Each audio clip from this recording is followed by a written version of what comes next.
Hello everyone, welcome to my channel. अब यहाँ पर जो चीज़ें आप देख रहे हैं, आपने पहले ही थंबनेल पर देख लिया होगा और इससे आपको पता चल गया होगा कि हम यहाँ पर आईबीपीएस जो क्लर्क नोटिफिकेशन आया हुआ है 2025 का, उससे रिलेटेड ये वीडियो लेकर आए हैं। और इसमें मैं चीज़ें आपको ये बता देना चाहता हूँ कि सबसे इम्पॉर्टेंट चीज़ कि इंग्लिश की कोई रिक्वायरमेंट नहीं है। अगर आपको इंग्लिश नहीं आती तो आप बैंक में जॉब पा सकते हैं। इसीलिए ये वैकेंसी जो है कि बहुत ध्यान से देखकर और उनको जिनको इंग्लिश नहीं आती उनके लिए ये मैंने चूज करके लाया हुआ है। आईबीपीएस क्लर्क की नोटिफिकेशन आउट हुई है जिसमें 7,972 से भी ज़्यादा वैकेंसीज है। अगर आपको इंग्लिश नहीं आती तो आप हिंदी लैंग्वेज चुनकर भी बैंक में नौकरी पा सकते हैं। ये इंपॉर्टेंट लाइन दिमाग में रख लीजिए। और सिर्फ 4 दिन बचे हुए हैं लास्ट डेट की, आप फॉर्म फिल कर दीजिए। और सबसे इम्पॉर्टेंट चीज़ एक बात बताऊंगा अभी वीडियो में आगे।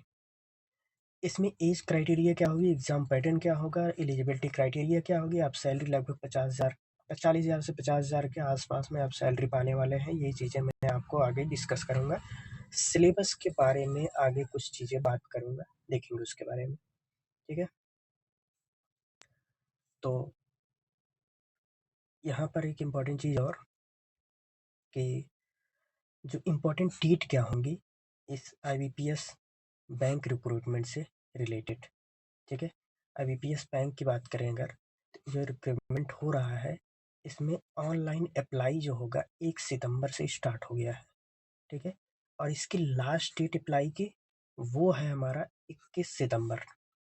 ठीक है, 21 सितंबर तक हमारा लास्ट डेट हो जाएगा। तो इसका मतलब भी 4 दिन बचा हुआ है बस।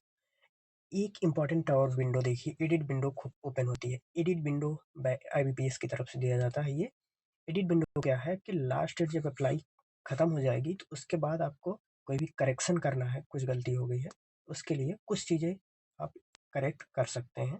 उसके लिए एक एडिट विंडो ओपन होती है। ठीक है, उसके लिए कुछ चार्जेस लिए जाते हैं, पर आपको कुछ चीज़ें गलत हो रहा है अपने सही करने के लिए कुछ चार्जेस देने से कोई आपको सोचना नहीं होगा। Conduct pre exam training. Exam के पहले एक प्री एग्ज़ाम ट्रेनिंग की जाती है। वो आपके चॉइस पर है कि आप ट्रेनिंग करना चाहते हैं या नहीं। वो आपको फॉर्म फिल करते समय उसमें फिल करना होता है। तो वो नवंबर में प्री एग्ज़ाम ट्रेनिंग कंडक्ट की जाएगी। ठीक है, एक और इम्पॉर्टेंट चीज़ यहाँ पर, नेक्स्ट इम्पॉर्टेंट डेट जो है वो ये है कि जो प्रीलिम्स की एग्ज़ाम डेट होगी वो कब होगी, नवंबर में, नवंबर दिसंबर में। ठीक है, और प्रीलिम्स का रिजल्ट भी ना जस्ट 20-25 दिन के अंदर आपको देखने को मिल जाएगा, दिसंबर में देखने को मिलेगा। आईबीपीएस क्लर्क का जो मेंस का एग्ज़ाम होगा वो जनवरी-फरवरी में होगा। मतलब ज़्यादा नहीं, 20 दिन 25 दिन के अंतराल पे आपको एग्ज़ाम रिजल्ट देखने को मिलते जाएंगे। और सबसे इम्पोर्टेंट डेट प्रोविजनल अलॉटमेंट, मतलब आपको किस एरिया में आपकी जॉब होने वाली है, कहाँ पर आपको अलॉटमेंट मिलेगा। मतलब ये वो डेट है मार्च 2026 जब आप ज्वाइनिंग हो जाएंगे, आपकी ज्वाइनिंग डेट है।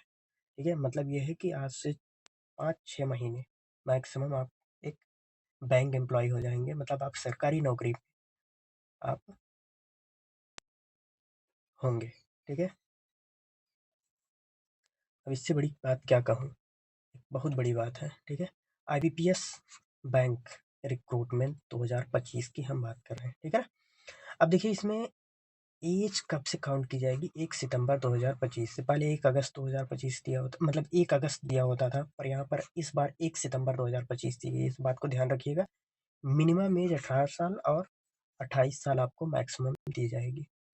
2 सितंबर 1997 से 1 सितंबर 2007 के बीच में अगर आपका जन्म हुआ है तो आप एलिजिबल हैं। याद रखिएगा, 18 साल मिनिमम है, मैक्सिमम 28 साल है। ठीक है, इसके अलावा एक इम्पॉर्टेंट पॉइंट और देखिए, अभी इसमें आपको एज रिलैक्सेशन देखने को मिलता है। जो एज रिलैक्सेशन है वो SC ST को 5 साल मिलता है, OBC को 3 साल और PWBD को, मतलब हैंडीकैप लोगों को 10 साल आपको मिल जाता है।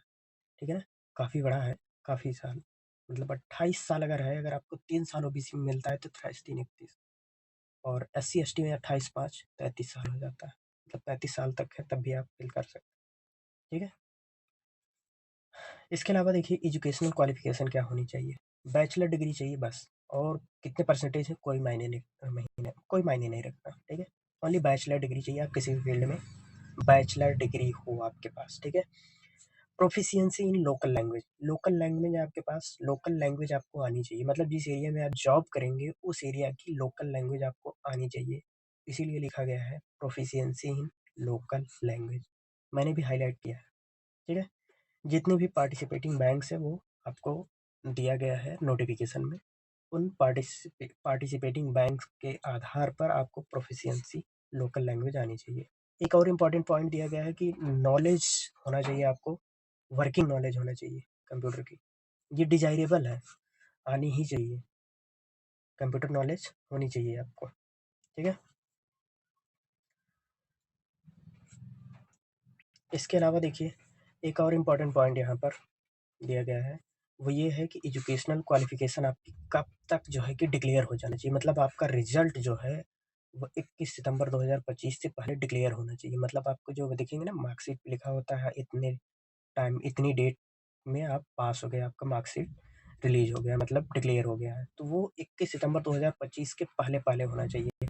क्योंकि ये जो डॉक्यूमेंट है प्रॉपर डॉक्यूमेंट, जब आप रिजल्ट जो डिक्लेयर हुआ है 21 सितंबर 2025 से पहले, ये चीज़ें आपको प्रॉपर डॉक्यूमेंट जब आप इंटरव्यू में जाएंगे तो इंटरव्यू में सबमिट करना होगा, तो वहाँ पे चेक किया जाएगा कि ये रिजल्ट जो डिक्लेयर हुआ है 21 सितंबर के पहले डिक्लेयर हुआ है या नहीं, ठीक है। अगर उसके पहले डिक्लेयर हुआ है तो मान्य है, अगर नहीं डिक्लेयर हुआ है तो मान्य नहीं है, ठीक है। आज ये प्री एग्ज़ाम ट्रेनिंग की बात कर लें, सॉरी प्री एग्ज़ाम डेट की बात कर लें, पैटर्न कैसा रहेगा, तो ऑनलाइन रहेगा प्रीलिम्स एग्ज़ाम। पहले पेपर में आपको प्रीलिम्स के एग्ज़ाम में आपको 2 सब्जेक्ट देखने को मिलेंगे, एक तो रीजनिंग है और दूसरा न्यूमेरिकल एबिलिटी है। अब न्यूमेरिकल एबिलिटी की बात करें अगर, तो इसका मतलब है कि मैथमेटिक्स में जो कैलकुलेशन वाले क्वेश्चन होते हैं वो न्यूमेरिकल एबिलिटी की बात की जा रही है। दोनों में 40-40 क्वेश्चन रहेंगे और 40-40 नंबर के रहेंगे, और इम्पॉर्टेंट पॉइंट ये है कि रीजनिंग 25 मिनट मिलेंगे और मैथ में सिर्फ 20 मिनट, ठीक है। 40-80 क्वेश्चन 80 मार्क्स के मिलेंगे और 45 मिनट, ठीक है। रीजनिंग में ज़्यादा टाइम मिलेगा, इसका मतलब है कि reasoning question math numerical ability से टफ होने वाले हैं। पॉइंट समझ आए। नेक्स्ट मेंस एग्जाम की बात कर लेते हैं। मेंस एग्जाम पैटर्न क्या होने वाला है, तो मेंस एग्जाम जो ऑब्जेक्टिव होने वाला है ये भी इसमें ध्यान से देखिए।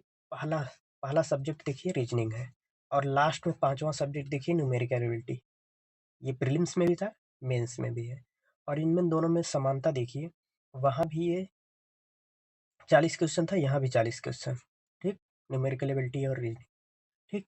और दोनों यहाँ पर 50 मार्क के 50-50 नंबर के, और दोनों को टाइमिंग दिया गया है 30-30 मिनट। पॉइंट समझ में आया। रीजनिंग और न्यूमेरिकल एबिलिटी 40-40 क्वेश्चन 50-50 नंबर के, 30-30 मिनट का टाइम मिलेगा।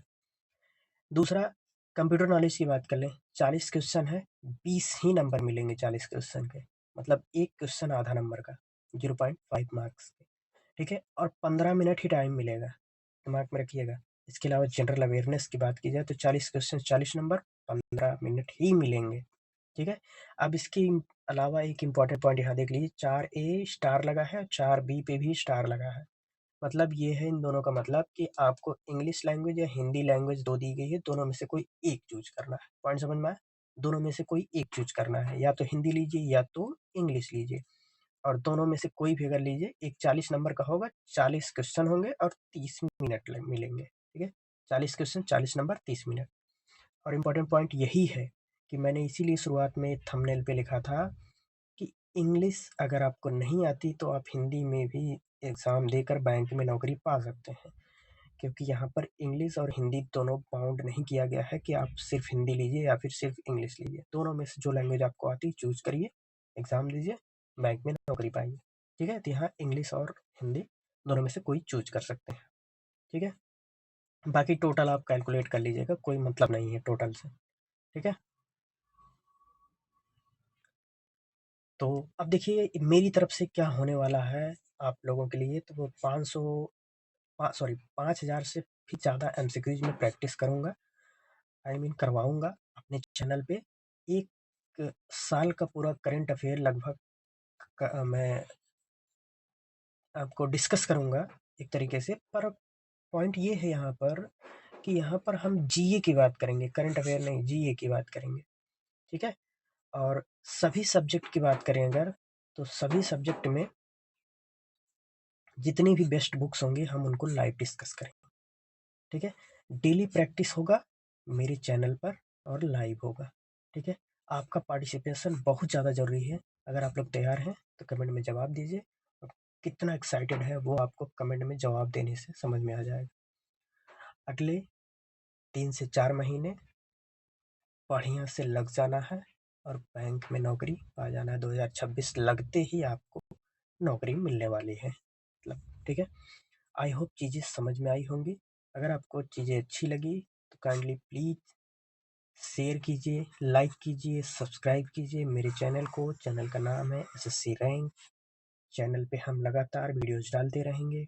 एक इम्पॉर्टेंट बात और, कि जो एसएससी रैंक चैनल पे मैंने जितनी वीडियोज अभी तक डाली है सब लाइव जुड़ने के लिए, लेकिन अभी तक ज़्यादा पार्टिसिपेशन नहीं हुआ है, इसीलिए मैं ज़्यादा डिस्कस नहीं कर पा रहा हूँ। जितना ज़्यादा पार्टिसिपेशन होगा उतना ज़्यादा हम डिस्कस करना शुरू करेंगे धीरे धीरे, ठीक है। अभी 2 दिन के लिए मैं रहूँगा नहीं, मैं रह जाऊँगा, इसलिए थोड़ा सा दिक्कत है। उसके बाद 2 दिन बाद मैं आऊँगा, फिर से लाइव शुरू होगा, लगातार डिस्कस चालू होगा। सिलेबस अभी हमने डिस्कस नहीं किया, सिलेबस के लिए अलग वीडियो बनाएंगे, उसमें पूरा डिस्कस करेंगे और पूरा आगे देखेंगे। आगे के वीडियोज़ में हम इस बारे में बात करते रहेंगे, ठीक। आई होप चीज़ें समझ में आई होंगी, ठीक। तो अब हम बाय करते हैं और आपको